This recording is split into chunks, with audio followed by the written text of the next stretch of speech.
한 사람의 인생을 드라마 같다, 한 편의 영화 같은 삶이다, 이렇게 표현을 합니다. 오늘 본문에 사도 바울이라고 하는 이 사람이 참으로 드라마틱한 인생을 살았던 사람이라고 말할 수 있을 것입니다. 자기 자신을 빌립보서에서 표현하기를, 나는 난지 8일 만에 할례를 받고 이스라엘 족속이고 베냐민 지파이고 그리고 히브리인 중에 히브리이며, 나는 율법으로는 바리새인이고 그리고 열심으로는 교회를 박해하고,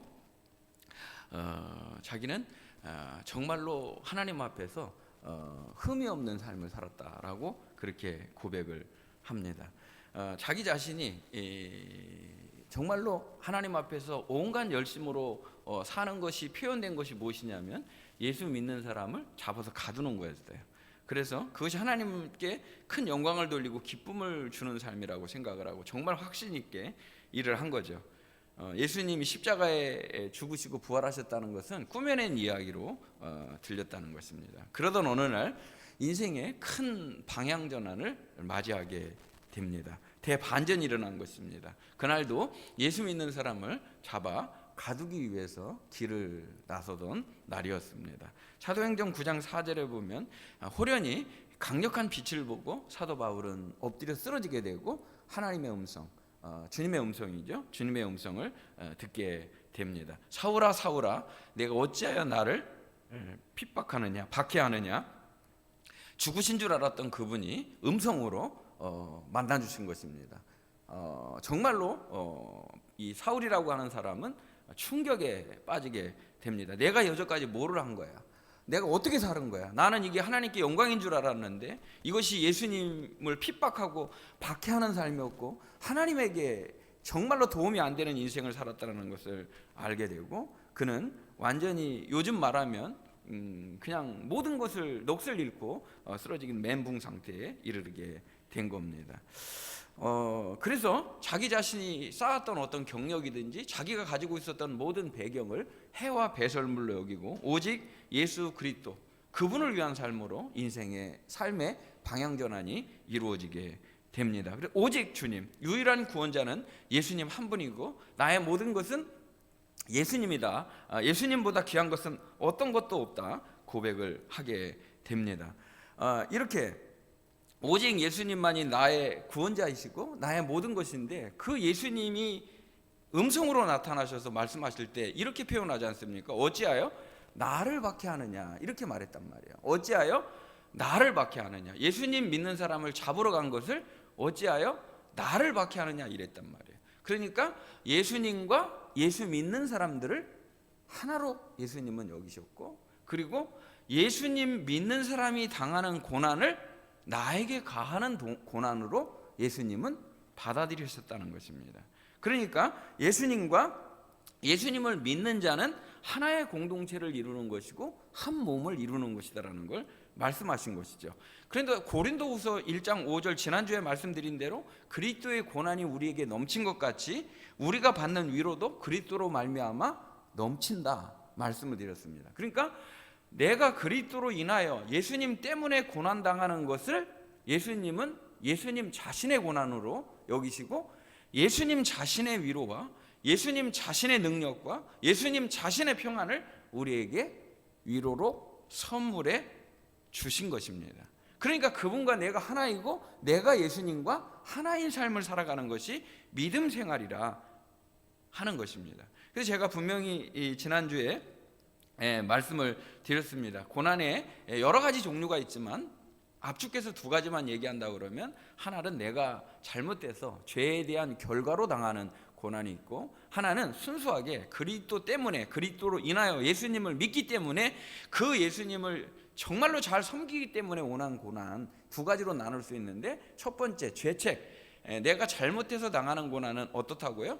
절대로 받아서는 안 된다라고 말씀을 하셨다는 것입니다. 그래서 베드로전서 4장 15절에 있는 말씀을 보면, 남의 일을 간섭하는 것, 누구든지 살인이나 도둑질이나 악행이나 남의 일을 간섭하는 것으로 고난받지 말고, 만일 그리스도인으로 고난을 받으면 부끄러워하지 말고 도리어 하나님께 영광을 돌리라 말씀을 하셨다는 겁니다. 둘로 딱 구분이 되죠. 내가 잘못돼서 당하는 고난은 받지 말고, 그리고 예수님 때문에 당하는 고난은 부끄러워할 일이 아니라는 거예요. 그것 때문에 부딪히는 것은 얼마든지 하나님 영광이 된다는 사실을 알고 오히려 기뻐하고 자랑스럽게 여기라라고 말씀하고 있는 것입니다. 그러니까 지난주에 제가 말씀을 드릴 때 예수님을 믿기 때문에, 예수님을 내가 섬기기 때문에 오는 고난, 그것은 조금 더 두려워할 일이 아니다라고 말씀을 드렸습니다. 이 고난을 이기는 데 있어서 어떻게 이겨야 된다고 말씀드렸죠? 하나님만 의지하게 하신다. 이 고난을 통해서 우리를 더욱 연단시키시고 성숙의 일로 들어서게 하셔서 하나님만 의지하고 하나님만 바라보게 하신다. 그래서 말씀과 기도를 통해서 이 고난의 터널을 통과하는 것이다 라고 말씀을 드렸습니다. 근데 오늘 말씀에 보면 아주 희한한 처방전이 하나 나오는데요, 그것이 무엇이냐면 골로새서 1장 11절에 있는 말씀을 보면 그의 영광의 힘을 따라 모든 능력으로 능하게 하시며, 우리를 그 영광의 힘을 따라 예수님의 능력으로 우리를 능하게 하시고 기쁨으로 모든 견딘과 오래 참음에 이르게 하시고, 그분의 능력으로 고난을 이기는 것이고, 그분의 능력으로 우리가 그 고난을 통과할 수 있을 뿐만 아니라 그분의 기쁨이 나의 기쁨이 되어서 오래 견디게 하시고 오래 참게 하신다는 거예요. 그러니까 놀라운 위로를 우리에게 허락해 주시는데, 우리가 고난당할 때 예수님께서는 우리에게 능력을 공급해 주셔서 그것을 이기게 하시고, 그 고난보다도 큰 기쁨을 우리에게 주셔서 모든 견딘과 오래 참게 이르게 하시는 복을 주셔서 우리에게 정말 빠져나가야 될 모든 불순물들을 빼내시고 우리를 더욱더 성숙한 그릇으로 빚어내신다라는 것을 말씀하고 계신 것입니다.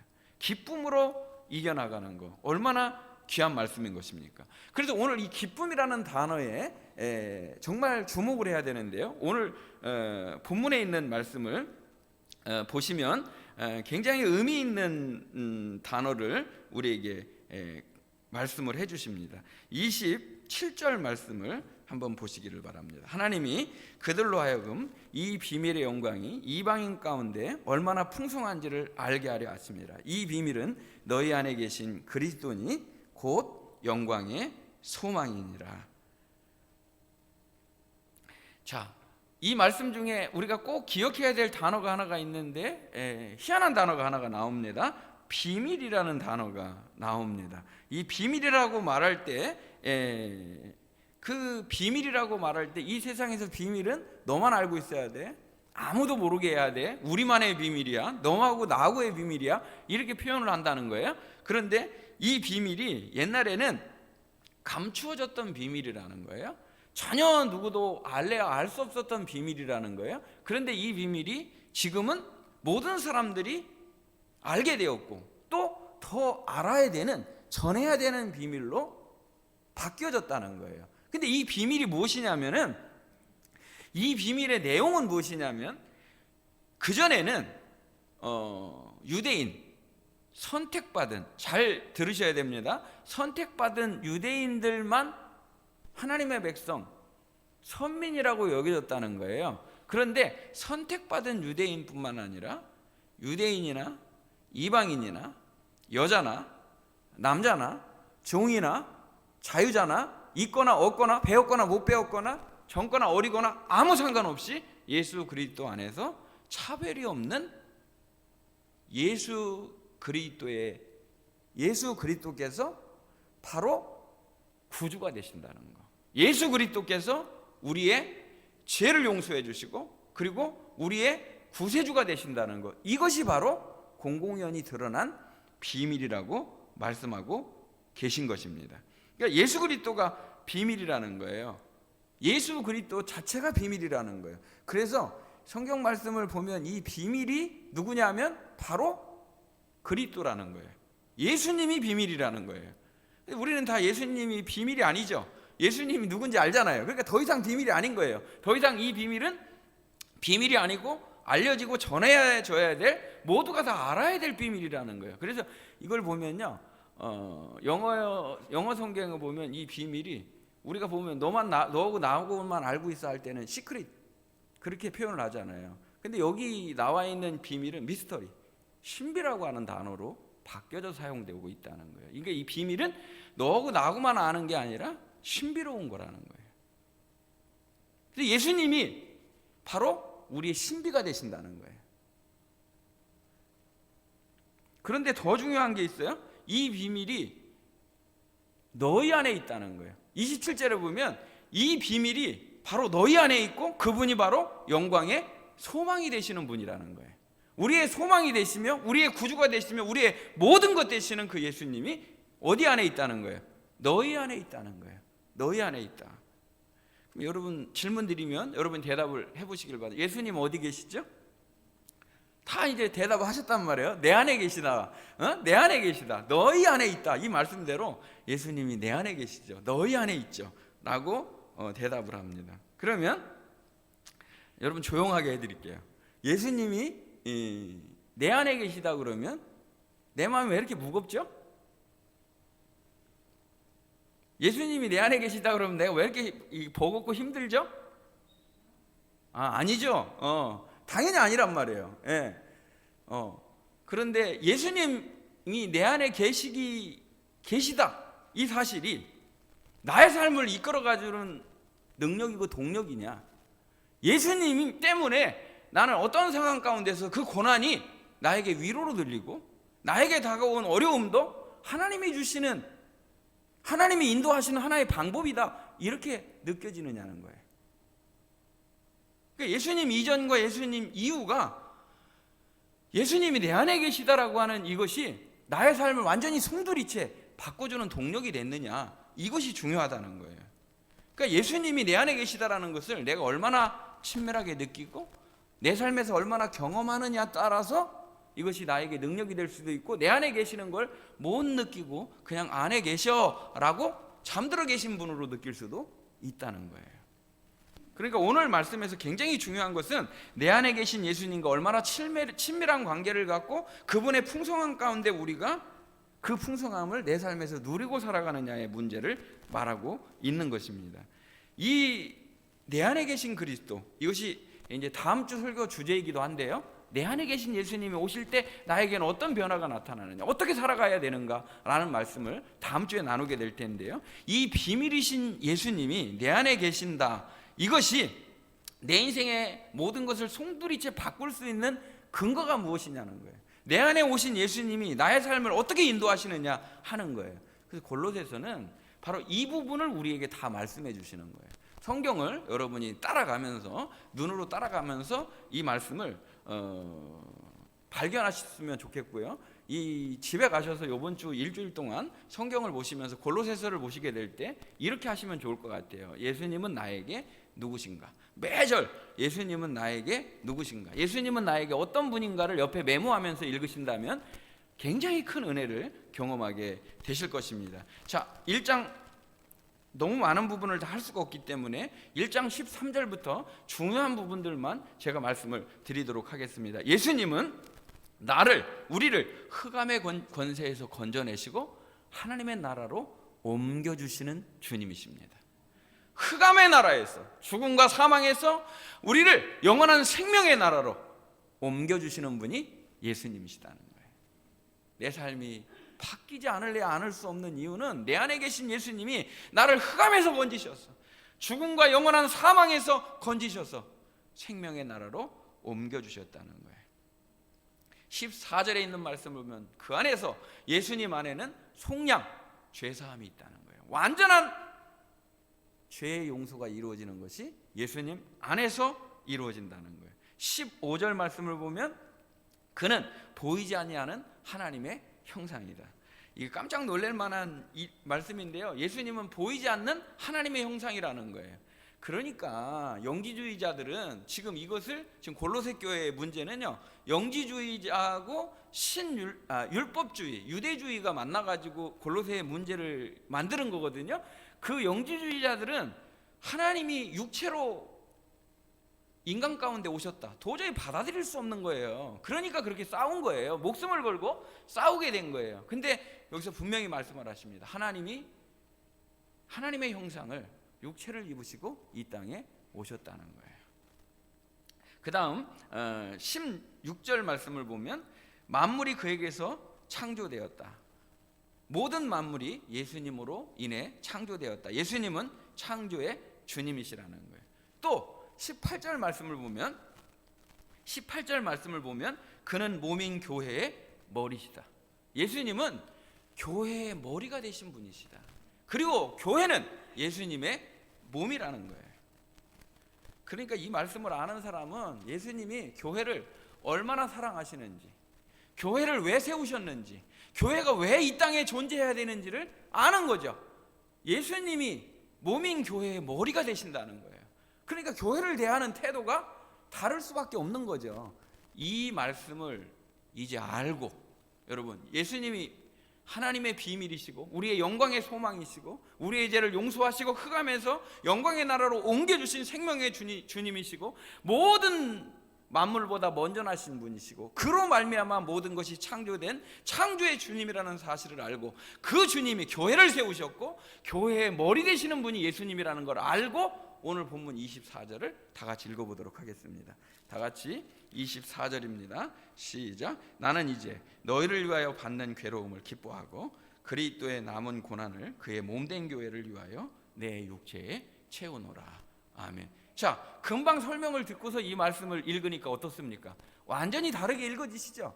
왜 괴로움을 기뻐할 수 있느냐는 거예요. 왜 괴로운데도 기쁘냐는 거예요. 그것은 바로 예수님의 고난에 내가 동참하는 것이 그분을 따르는 삶이고 그분이 고통당하는 곳에 내가 있어야 되는 것이 그분을 사랑하는 사랑의 표현이고 그분이 그렇도록 세우려고 했던 하나님의 나라가 교회를 통해서 실현되기 때문에 하나님의 뜻을 실현하는 공동체로 교회를 이 반석 위에 내 교회를 세우리라 약속하셨기 때문에 교회의 몸된 교회, 주님의 몸된 교회를 위하여 그 고통을, 그 고난을 내 육체에 채우는 것은 나에게 기쁨이고 나에게 사명입니다라고 고백하고 있는 것입니다.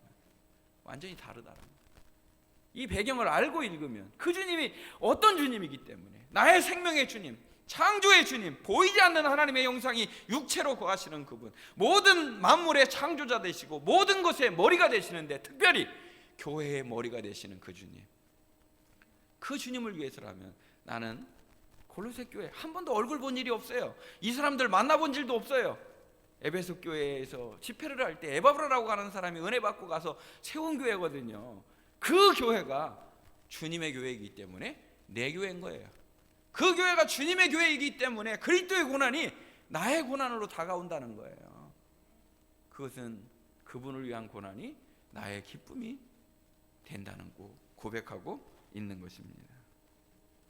그래서 그리스도의 남은 고난이라는 말이 여러분에게 이해가 되려고 그러면 어떤 것입니까? 그리스도가 고난을 받으셨는데 고난을 받는데 우리에게 고난을 남겨놓으셨다. 무슨 말입니까? 이것은 예수님의 대속적 고난은요, 예수님의 고난은 대속적 고난이에요. 우리의 죄를 짊어지시고 우리의 모든 질고를 짊어지시고 예수님이 당하신 고난은 완전하신 고난이에요. 더 이상 0.0000 어떤 티끌만큼도 모자람이 없는 완전한 고난이라는 거. 어떤 걸 보태거나 뺄 필요가 없는, 더 이상 손볼 데가 없는 다 이루신 구원이라는 거예요. 그래서 이 대속적 고난에 뭐를 보탤 이유가 없어요. 단지 그리스도의 남은 고난을 우리에게 받으라고 하는 것은 무엇이냐면 예수님을 믿고 예수님과 동행하고 예수님과 따라가면서 예수님이 이루시려고 하는 목적, 예수님이 이루시려고 하는 그 사명을 이루어가면서 겪는 고난을 그분의 남은 고난으로 표현했다는 거예요. 그러니까 우리가 복음을 전하면서 핍박을 당하는 것, 이것이 그리스도의 남은 고난이 될 수 있겠죠. 교회를 세우면서 나에게 어려움이 온 거, 그건 그리스도의 남은 고난이 될 수 있겠죠. 예수님 때문에 예수님을 동행하면서, 사실은요, 예수님하고 반대편에 서 있으면은요, 예수님 때문에 당하는 고난은 하나도 안 당해도 돼요. 그렇습니까? 안 그렇습니까? 예를 들어서 우리 이제 아들들이 군대에 가 있는데, 군대 가서 처음에, 지금도 그러는지는 모르겠는데, 군대 가서 먹을 기회가 있어서 술을 한 잔 먹어라 이렇게 권한단 말이에요. 야, 다 마시는데 뭐 너만 안 먹냐? 근데 난 예수 믿기 때문에 안 먹습니다. 만약에 그랬다면 그때부터 고난이 시작되는 거예요. 그때부터 핍박이 시작되는 거예요. 근데 같이 먹어주면 이건 내 편이니까 고난 당할 이유가 없겠죠.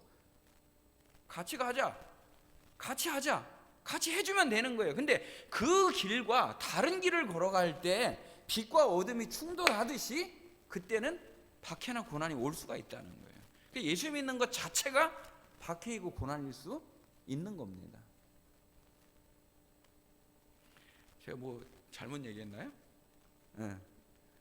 굉장히 중요한 것인데, 마태복음 16장 24절에 있는 말씀을 보면요, 이에 예수께서 제자들에게 이르시되 누구든지 나를 따라오려거든 자기를 부인하고 자기 십자가를 지고 나를 따를 것입니다. 예수님을 믿는다고 하는 것은 자기를 부인하고 자기 십자가를 지고 예수님을 따르는 것이다. 그러니까 매일매일 매 순간에서 우리는 자기를 부인해야지만 예수님을 따라갈 수 있는 거예요. 그러니까 내가 계속해서 내가 나오고서는 예수님을 따라갈 수가 없는 거예요. 굉장히 놀라운 것은요, 나는 죽고 그리스도가 내 안에서 사실 때만 우리가 예수님을 따라가는 거예요. 그러면 내가 나를 부인하는 걸 할 수 있느냐? 할 수 없단 말이에요. 내가 나를 어떻게 부인해요? 내가 나를 부인하는 게 정말 어려운 거거든요. 그러니까 비워야지만 채울 수 있는 것이고 예수님으로 채워야지만 또 비울 수 있는 거예요. 신비죠. 나를 비워야지만 예수님으로 채울 수 있는 거고요, 예수님을 채워야지만 나를 비울 수 있는 거예요. 내가 하는 것이 아니라 내 안에 예수님께서 하는 것이 바로 그것이라는 거예요. 은혜를 받아야 내려놓을 수 있는 거예요. 은혜를 안 받은 사람은 움켜쥐는 거예요. 자기 부인이 안 된다는 거예요. 그럼 이기적이죠. 자기만 생각하죠. 근데 예수님을 나의 구조로 영접하고 예수님으로 채워진 사람은 자기 부인이 되니까 어때요? 내려놓죠. 욕심 부리지 않죠. 우리가 십자가를 진다는 것도 마찬가지입니다. 어떻게 내가 십자가를 지겠습니까? 조금만 힘들어도 조금만 어려워도 부담되는 거거든요. 아까 찬송 불렀는데 십자가를 내가지고 어떻게 주를 따라요? 이것도 자기 부인이 될 때, 예수님과 같은 멍에를 매일 때, 예수님이 매신 멍에에 내 어깨를 내어드리기만 할 때 십자가를 질 수 있는 거지, 내가 예수님의 십자가를 진다, 예수님의 멍에는 쉽고 가볍기 때문에 그 멍에에 같이 쌍을 이룰 때만, 예수님의 멍에에 하나가 될 때만, 그분과 내가 연합될 때만 이 멍에를 맬 수 있다는 것입니다. 나의 죄의 짐과 인생의 무거운 짐이 벗겨지는 신비 안으로 들어가는 것은 예수님과 내가 같이 멍에를 맬 때 나의 짐이 벗겨지는 거예요. 내가 십자가를 졌다고 생각했는데 놀라운 것은 내가 십자가를 진 것이 아니라 나의 짐이 다 벗겨져 나가는 신비 속으로 들어간다는 거예요. 그러니까 우리가 로마서 8장 17절과 18절에 있는 말씀을 보면 자녀이면 우리는 상속자가 된 것입니다. 상속자의 영광을 누리는 것이고, 상속자는 예수 그리스도와 함께 상속자의 영광을 누리기 위해서 모두 받아야 된다는 거예요. 고난도 함께 받아야 된다는 거예요. 생각하건대 현재의 고난은 장차 우리에게 나타날 영광과 비교할 수도 없는 영광이라는 거예요. 그 영광을 바라보면서 기쁨으로 십자가를 맞이하는 우리 성도들이 되시기를 주님의 이름으로 축복합니다. 우리 제가 여러 가지 제가 이제 경계하는 것 중에 있어요. 뭐냐면 육신적인 몸은요, 어떤 것을 먹었을 때, 휴식을 취했을 때 내 몸이 가벼운가, 이걸로 제 육신의 컨디션을 이제 점검을 해요. 그러면 어제 제가 무엇을 했느냐에 따라서 그 다음 날 아침에 이제 컨디션이 결정이 되는 거죠. 몸이 가볍다 그러면 나한테 좋은 거예요, 맞는 거예요. 그러면 이게 육신적인 컨디션, 그다음에 영적인 컨디션이 있어요. 어제하고 오늘 새벽에 일어나려고 하는데 도저히 이 몸이 말을 듣질 않는 거예요.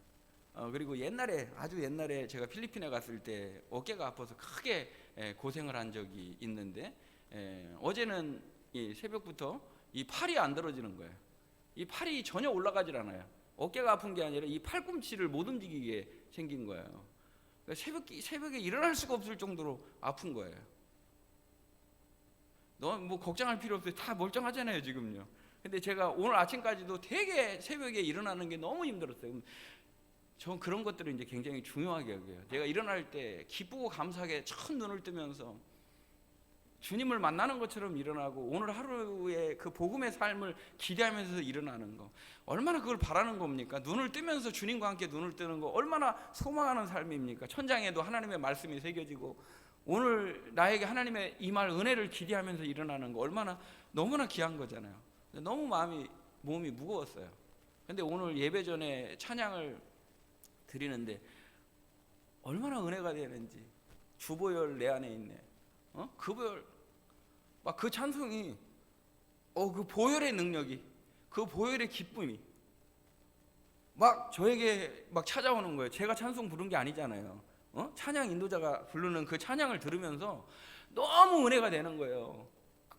그 기쁨이, 그 보혈의 능력이 주보혈 안에 있네, 그 생명 영원 안에, 그 예수님의 영원한 사랑을 찬양할 때 얼마나 힘이 되고 은혜가 되는지.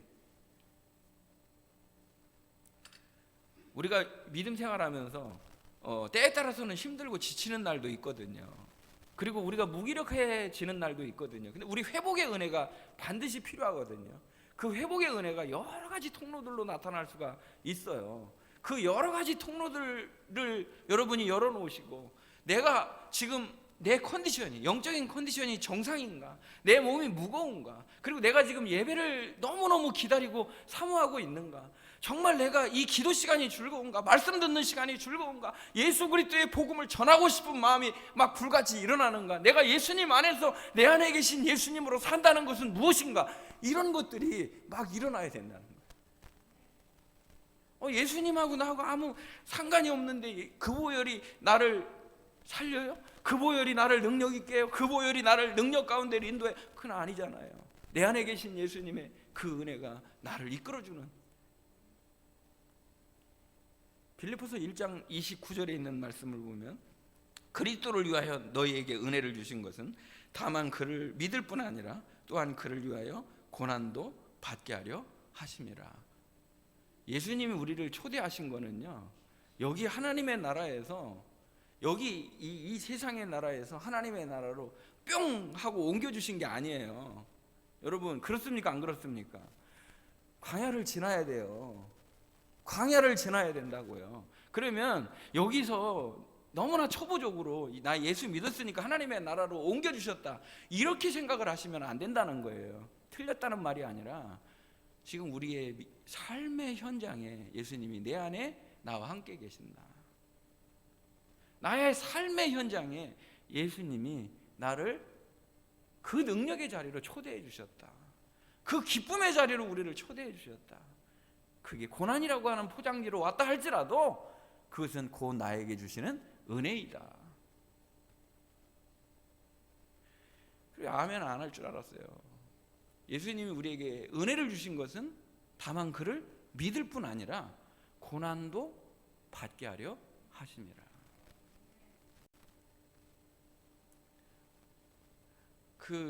제가 이 세상 사람들이요, 쾌락을 위해서 어떻게 해요? 목숨을 걸죠. 쾌락을 위해서 목숨을 걸어요. 쾌락 중독, 일 중독, 마약 중독, 돈 중독, 여러 가지 중독들이 있어요. 그런데 이 중독을 벗어나는 거는요, 그 중독을 끊으려고 하면은 안 된대요. 저는 잘 모르는 세계이기 때문에 그 중독을 끊으려고 그러면 안 된다는 거예요. 근데 그 중독보다 더 강력한 중독이 있어야지만 끊을 수 있대. 그 강력한 중독이 뭘까요? 우리를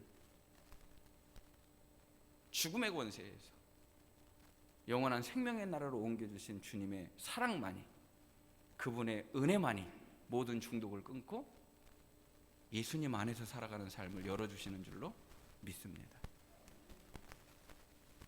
오직 예수님만이 그 쇠사슬을 끊게 하시고 그 멍에와 굴레를 끊게 하시고 예수님 안에서 진정한 생명을 누리게 해주시는 줄로 믿습니다. 예수님 안으로 들어가는 것, 여러분에게 기쁨입니까? 제가 요즘에 이제 놀라는 건요, 그냥 편하게 제가 말씀드릴게요. 요즘에 놀라는 건요, 저도 이제 한참 전에, 지금은 아니고요. 예, 한참 전에 나도 우리 저 수정이 같은 딸이 있었으면 좋겠다. 저렇게 이쁜 딸이 있으면 얼마나 좋을까. 이런 생각을 해본 적도 있어요. 근데 이제 딸이 만약에 연애를 하잖아요. 연애하는 걸 얼굴 보면 알 수 있을까요, 없을까요? 연애하는 걸 얼굴 보면 알 수 있어요. 얼굴이요 펴요. 어? 무슨 꽃이라고 할까요? 복숭아 꽃이라고 할까요? 꽃이 핀 것처럼 꽃이 피고 예뻐요. 그러면 이제 다른 사람들이 얘기를 해요. 너 결혼할 때 됐나 보다 이래요. 아니요, 연애는 좋은데 결혼은 안 해요. 결혼 얘기는 하지 마세요. 만약에 이제 이렇게 말했다고 그래봐요. 근데 이거보다 더 놀라운 게 하나가 있어요. 우리가 예배를 드리는데요, 예수님과 연애하는 사람의 얼굴은 꽃이 필까요, 안 필까요? 저 이 얘기하려고 그런 거예요. 수정이 얘기하려고 한 게 아니고, 내가 연애를 한다면, 예수님과 연애를 한다면 내 얼굴에 꽃이 필까요, 안 필까요? 꽃이 피죠. 연애가 끝났다 그러면 갑자기 어두워지겠죠. 신호등을 건너려고 지금 건널목에 많은 사람들이 서 있어요. 우리 아파트 앞에, 신호등 앞에 항상 대기하고 있어요. 사람이 얼마나 많은지. 그러면 그 중에서요, 연애하는 사람, 예수님과 연애하는 사람만 얼굴에서 빛이 나요. 여러분의 얼굴에 빛이 있습니까? 광채가 있습니까? 없습니까? 연애하는 즐거움과 기쁨에 광채가 있습니까? 없습니까? 예배하는 즐거움과 기쁨이 있습니까? 없습니까? 기도하는, 찬양하는 그 기쁨에 맛이 있습니까? 없습니까? 제가 더 놀라운 거는요, 오랜만에 교회로 와요. 우리 성도들이요. 그렇잖아요. 오랜만에, 정말 오랜만에 교회를 와서 기도를, 오늘 하나님, 아까 찬양 인도자가 막 하던데, 오늘 이곳이 하나님의 나라가 임하게 해주시고 오늘 예배를 통해서 막 기도를 하던데, 우리가 오랜만에 예배 와서 30초 딱 기도를 해요. 30초 딱 기도하고 그 다음에 계속 이제 핸드폰을 확인해요. 핸드폰을 막 일주일 동안 놓지를 못해. 요즘에 제가 놀란 거는요, 내가 일주일 동안 핸드폰 주간 리포터가 딱 오더라고요. 주간 리포터가 네이버를 몇 분 했는지, 유튜브를 몇 번 했는지, 다음을 몇 번 했는지, 어느 사이트에 몇 분 들어갔는지가 다 데이터로 도착을 해요.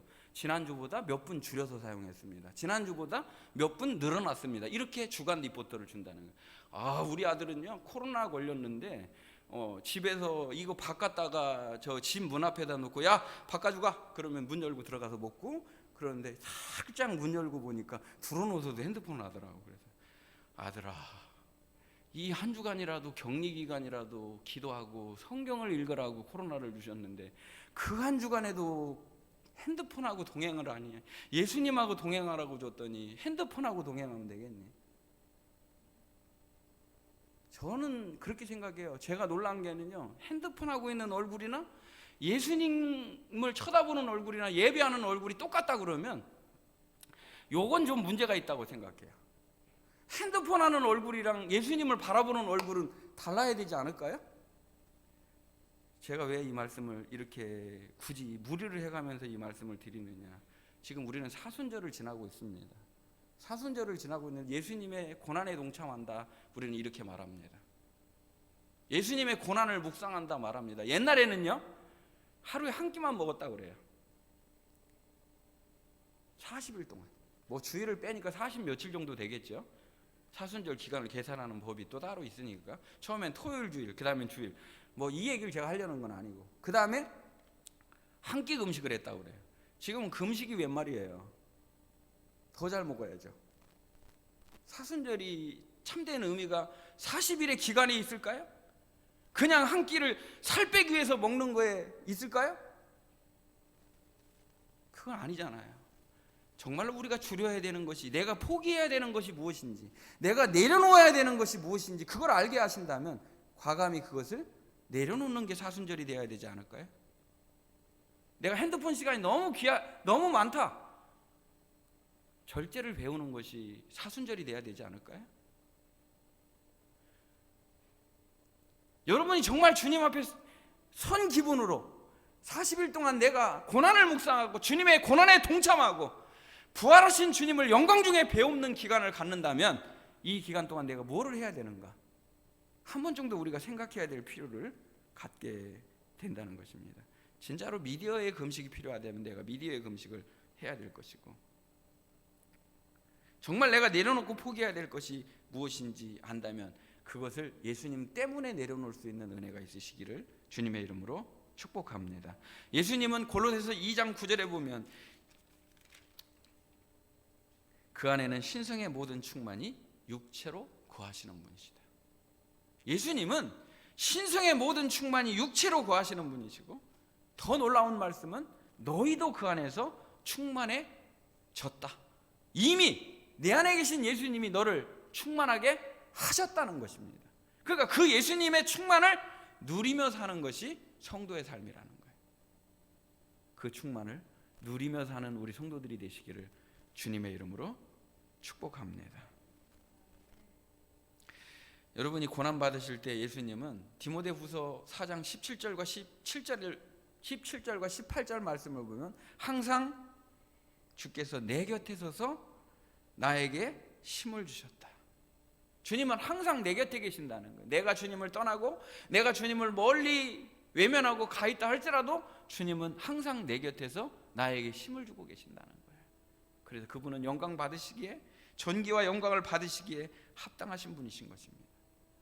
마태복음 5장 12절의 말씀을 보면 의를 위하여, 마태복음 5장 10절입니다. 의를 위하여 핍박을 받는 자는 복이 있나니 천국이 그들의 것입니다. 의를 위하여 핍박을 받는 자는 천국이 그들의 것입니다. 오늘 하나님의 비밀이신 그리스도, 하나님의 충만이 육체로 거하시는 예수님 안에 거하시는 복을 누리는 우리 성도들이 되시기를 주님의 이름으로 축복합니다. 예수님의 그 충만으로 우리를 충만하게 하십니다. 그리스도의 남은 고난, 비밀이 더 이상 비밀이 아니고 전해져야 되고 증거되어야 될 우리의 예수님, 그 예수님을 위하여 받는 고난이라면, 예수님의 몸된 교회를 위하여 받는 고난이라면 제가 기쁘게 내 육체에 채우겠습니다라는 고백이 저와 우리 성도들에게 넘쳐나는 은혜가 있으시기를 주님의 이름으로 축복합니다. 그리스도의 고난은 나의 고난이며 그리스도의 위로는 나의 위로가 됩니다. 그리스도의 영광에 참여하는 저와 여러분이 되는 복이 있으시기를 주님의 이름으로 축복합니다.